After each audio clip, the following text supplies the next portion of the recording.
Yes प्यारे बच्चों, पिछली क्लास में यानी पिछली वीडियो में मैंने आपको बताया था स्पीड के बारे में, ठीक है। और स्पीड से रिलेटेड जो भी चीजें थी वो मैंने क्लियर कर दिया था, जैसे वेक्टर क्वांटिटी या स्केलर क्वांटिटी, ये सारी चीजें मैंने बता दिया था। उसके बाद फिर डिस्प्लेसमेंट क्या होता है इसके बारे में, कुछ न्यूमेरिकल किस तरीके से सॉल्व करते हैं वो भी मैंने बता दिया था।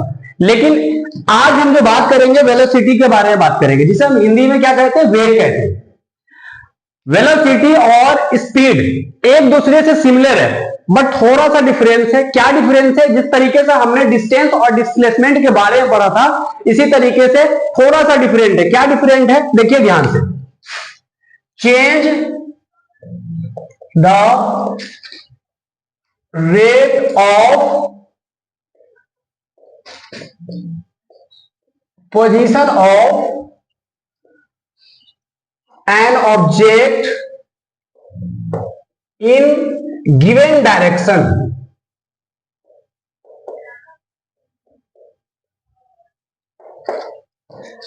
ठीक है, यानी कि किसका चेंज है? पोजीशन का rate. Change the rate of position of an object in given direction. पिछली क्लास में हमने पढ़ाया था change the rate of motion is called speed, या हम ये कह सकते हैं change the rate of distance. यहां पर जो पोजीशन ऑफ ऑब्जेक्ट कह रहा है किसी गिवन डायरेक्शन में, इट मींस हम ये कह सकते हैं कि किसी ऑब्जेक्ट का गिवन पोजीशन ऑफ ऑब्जेक्ट जो है गिवन डायरेक्शन में, यानी कि डिस्प्लेसमेंट।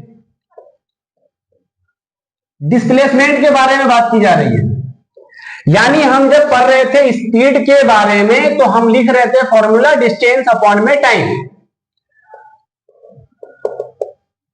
बट आज जो हम डिस्कस करेंगे डिस्प्लेस इसके बारे में, किसके बारे में? वेलोसिटी के बारे में। तो ये यहां पर क्या आ जाएगा? ये यहां पर आ जाएगा डिस्प्लेसमेंट अपॉन में टाइम, यानी कि विस्थापन बटे में समय के बारे में आ जाएगा। देखिए दोनों में डिफरेंस क्या है, ये डिस्टेंस था और ये डिस्प्लेसमेंट है, ये टाइम है। और कभी भी हम डिस्प्लेसमेंट को जब देखते हैं तो किसी पार्टिकुलर डायरेक्शन में देखते हैं, बट डिस्टेंस में कोई लेना देना नहीं होता है। टोटल जितना भी अलजेब्रिक सम हम कहते हैं किसी डिस्टेंस को मेजर करते हैं वो डायरेक्ट डिस्टेंस हो जाता है। और डिस्प्लेसमेंट के बारे में एक और बात मैंने बताई थी आपको कि ये शॉर्टेस्ट पाथ होता है इसके बारे में, यानी कि किसी गिवन डायरेक्शन में जा रहा हो कोई ऑब्जेक्ट, उसको हम डिवाइड करते हैं टाइम से, इसीलिए उसको हम क्या कहते हैं? वेलोसिटी कहते हैं। बट थोड़ा सा अब जब हम वेलोसिटी के बारे में बात करते हैं, दोनों तो सिमिलर चीज है, बट क्या क्या चीज अलग है।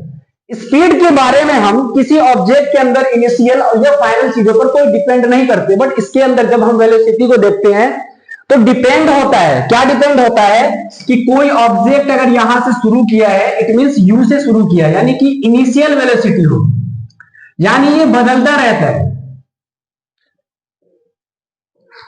और बाद में जो हो जाएगा v, यानी फाइनल वेलोसिटी।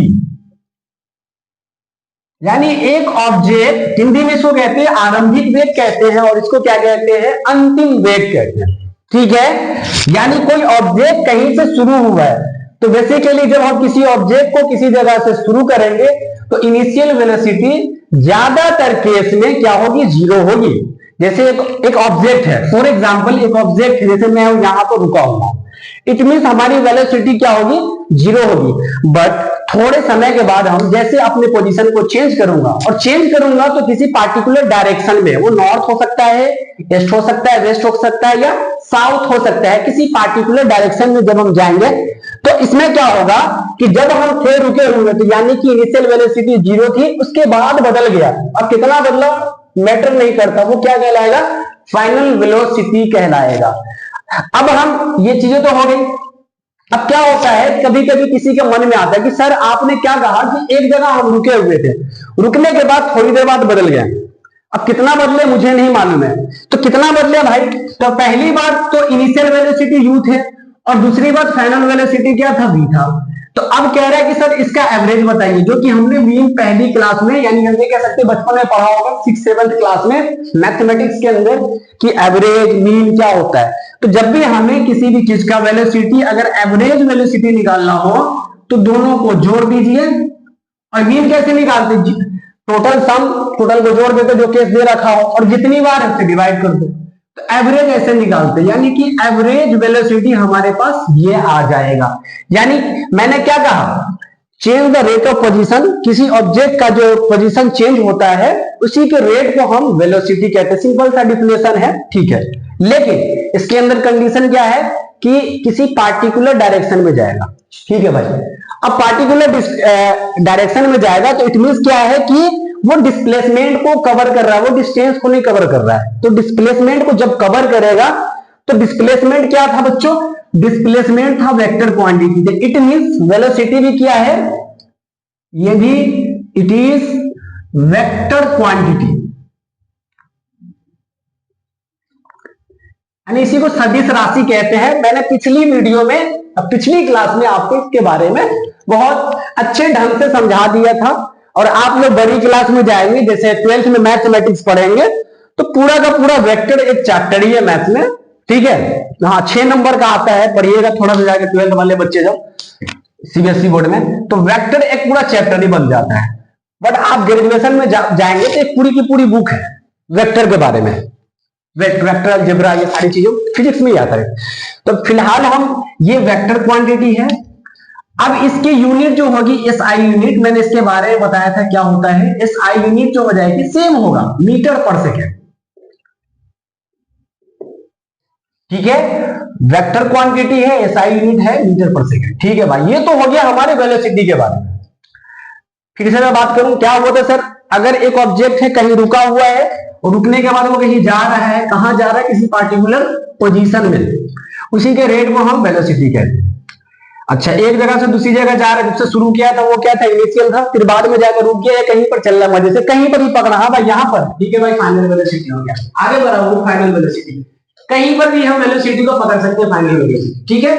अब क्या कहेगा कि सर इसका एवरेज निकालो, तो बेसिकली दो ही बार तो केस बने, या इनिशियल को यू कहेंगे, फाइनल होगा तो बी होगा, दोनों को जोड़ दीजिए, 2 से डिवाइड करें। सर अगर हम इन सारी चीजों को देखें तो देखने के बाद क्या चीजें बन सकती है, अच्छा बन सकती है, बहुत अच्छा सवाल है, क्या बन सकता है, उसी को हम क्या कहते हैं, एक्सेलरेशन कहते हैं,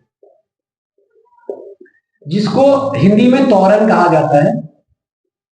अब ये क्या होता है, ये होता है change the rate of velocity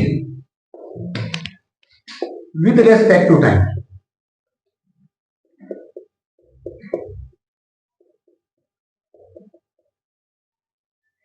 time देखो, चेंज का मतलब ये होता है, अगर हम ये लिख दें विद रिस्पेक्ट टू टाइम, ना भी लिखेंगे तब भी चलेगा। चेंज का मतलब ये होता है टाइम के अकॉर्डिंग, चेंज का मतलब होता है बदल जाना, कहते हैं ना बदल जाना।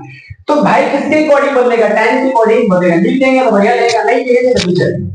रेट का मतलब ये है ना, किसके, टाइम के रेट से चलेगा, ठीक है। अब change the rate of velocity, यानी कि वेलोसिटी में क्या बदलाव आ रहा है, इसी को हम एक्सेलरेशन कहते हैं। बचपन में कहते हैं ना कि गाड़ी चला रहे हैं तो कहते हैं थोड़ा एक्सेलरेट करो। अब जब कितने अच्छे अंग्रेजी बोल रहे वहां पर, कितना अच्छा साइंस बोल रहे हैं, क्या कह रहे हैं कि मतलब ना एक्सेलरेट करो, एक्सेलरेशन करो। मतलब क्या है कि आप जिस वेलोसिटी से चला रहे हो उस वेलोसिटी में बदल दो। अब वो वेलोसिटी ज्यादा भी हो सकता है, वो कम भी हो सकता है। कभी देखते हो ना स्पीड हम जब चलाते हैं तो कभी कम रहता है, कभी ज्यादा रहता है, यानी बदल रहा है। उसी बदलने के रेट को ही हम क्या कहते हैं, एक्सेलरेशन कहते हैं। अब एक्सेलरेशन के अंदर क्या क्या कंडीशन आता है, इसके बारे में इंपॉर्टेंट ध्यान सुनना। अब देखिए, चेंज, किसी भी चीज का हम चेंज कैसे निकालेंगे, एक्सेलरेशन को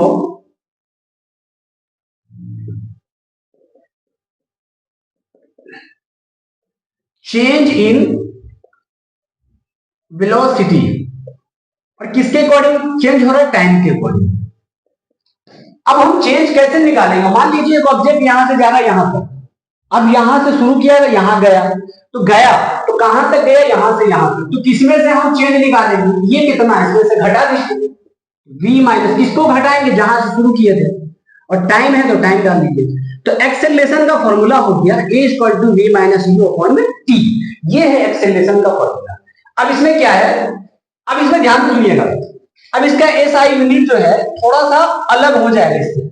क्यों अलग हो जाएगा, इसकी यूनिट हो जाएगी मीटर पर सेकंड स्क्वायर, मीटर पर सेकंड स्क्वायर। अब कैसे देखिए, इसकी यूनिट भी मैं आपको समझा दूं कि भाई यूनिट के बारे में मैंने क्या कहा था, किसी भी क्वांटिटी को पहचानना हो तो पहचानने के लिए आप यूनिट से भी पहचान सकते हो। फॉर एग्जांपल आपको टीचर थोड़ा सा दे दे कि बेटा फाइंड क्या चीज की यूनिट है ये, आप इसको कहे होगा अच्छा सर इस यूनिट से भी पहचान लोगे, कैसे पहचानोगे ध्यान दो। मान लीजिए अगर हमारे पास ये वैल्यू 0 है, ध्यान से सुनना, तो v की वैल्यू को हम क्या लिखेंगे मीटर पर सेकंड, और टाइम की यूनिट भी सेकंड है, तो जैसे ही ऊपर जाएगा तो क्या हो जाएगा मीटर पर सेकंड स्क्वायर हो जाएगा ना। तो यहां से यूनिट जो निकली है इसकी मीटर पर सेकंड स्क्वायर, ये वैल्यू यहां से आ गई। ठीक है भाई, एक्सेलरेशन की एसआई यूनिट भी पता चल गई, बहुत बढ़िया। अच्छा मैंने क्या बताया था, हर चीज की क्वांटिटी होती है, ये कौन सी क्वांटिटी है, ये भी वेक्टर क्वांटिटी है, इट इज वेक्टर क्वांटिटी। अच्छा कभी कभी क्या होता है, कभी तुम ढलान पर गाड़ी चलाओ, देखो एक्सेलरेट दे रहे हैं, अब एक्सेलरेशन देने के बाद क्या होता है, बहुत सारे कंडीशन आते हैं। क्या कंडीशन आते हैं, फॉर एग्जांपल जब गाड़ी चलाओ तो जैसे गाड़ी चलाते हैं ना ढलान का रहता है, ब्रेक लगाने के बाद भी गाड़ी पीछे आ जाती है, देखा होगा ना वहां पर, यानी कि एक्सेलरेशन कैसी कैसी हो जाती है, पूरा फिजिक्स वहां खत्म, फिजिक्स नहीं खत्म होता है, उसके भी कुछ कंडीशन होते हैं। क्या होते हैं ध्यान दो, उस समय क्या होता है कि इनिशियल वेलोसिटी ज्यादा होता है, फाइनल वेलोसिटी कम होता है। तो अगर हम छोटी चीज में से बड़ी चीज को माइनस करेंगे, यानी कि माइनस में बड़ा डिजिट हो जाए, तो जाहिर सी बात है वो एक्सेलरेशन किसमें अगर निगेटिव है, तो जब एक्सेलरेशन क्या हो जाए निगेटिव हो जाए, क्या हो जाए, उसी नेगेटिव कंडीशन को हम रिटार्डेशन कहते हैं, यानी इसको हिंदी में कहते हैं मंद।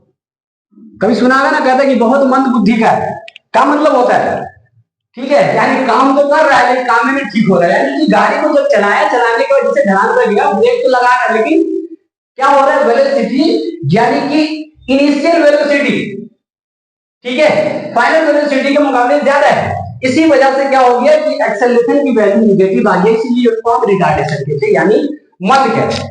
तो आपको मैंने इस चीज के बारे में सबसे पहले हमने क्लास में किया था कि मोशन क्या होता है, कितने टाइप के होते हैं, उसके बाद अगर टाइप के होते हैं तो क्या क्या चीज कंडीशन आता है, जो कि आपने बुक में पढ़ा होगा, थोड़ी सी एनसीईआरटी के अलावा जब बाहर बुक जाएंगे, जैसे लक्ष्मण सिंह की बुक आती है, ठीक है, और भी बहुत सारे इंप्रेशन आता है, उसको पढ़िएगा, तो पढ़ने के बाद जो असल में डिफिनेशन आप क्लैरिफाई करते हैं स्पीड के बारे में, वो इसलिए किया जाता है कि कोई चीज स्लो है कि फास्ट है, इसीलिए हम करते हैं। तो ये भी मैंने पढ़ा दिया कि कोई चीज स्लो है क्या फास्ट है।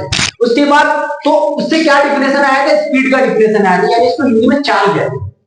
फिर उसके बाद जब हमने पढ़ा थोड़ा सा कि अच्छा स्पीड में भी कुछ कंडीशन है, हाँ कंडीशन है, तो क्या बनता था वेलोसिटी।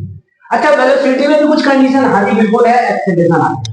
तो फिजिक्स के अंदर ये सारी चीजें आई, ठीक है भैया, ये मैथमेटिकली मैंने बताया था। अब आगे सुनिए, आगे क्या है कि अगर इस फिजिक्स को हम जब जाकर ग्राफ में देखेंगे, अब जैसे 9th में जा रहे हैं, तो आपने पढ़ा होगा कार्टेशियन सिस्टम के बारे में। अब कार्टेशियन सिस्टम के अंदर क्या होता है, तो कार्टेशियन सिस्टम में कि कोई चीज एक्स एक्सिस पर जा रहा है या वाई एक्सिस पर जा रहा है, 2D ऑब्जेक्ट है। 3D ऑब्जेक्ट में जैसे जाएंगे तो वहां पढ़ेंगे x axis, y axis, z axis, ठीक है। लेकिन पहले क्या, अभी जो हम पढ़ रहे सिर्फ 2D फिगर के बारे में पढ़ रहे हैं, यानी कि देखिए हर केस में देख रहे हैं, या तो डिस्टेंस है या तो टाइम है, दो चीजें, या तो डिस्प्लेसमेंट है या टाइम है। अगला केस में या तो वेलोसिटी है या टाइम, दो ही चीजें आ रही है। इसके हम क्या मानेंगे, एक को क्या मान लेंगे, एक को एक्स एक्सिस मानेंगे, दूसरे को वाई एक्सिस मानेंगे। तो बेसिकली सिर्फ और सिर्फ 3 ग्राफ, और इसी 3 ग्राफ की मदद से पूरा का पूरा इक्वेशन सॉल्व करेंगे, और फिर जाकर यहाँ पर फिजिक्स हो जाएगी खत्म। ध्यान से देखिए, कुछ चीजें पहले मैं थोड़ा सा वो बता देता हूँ। 3 ग्राफ है, ठीक है,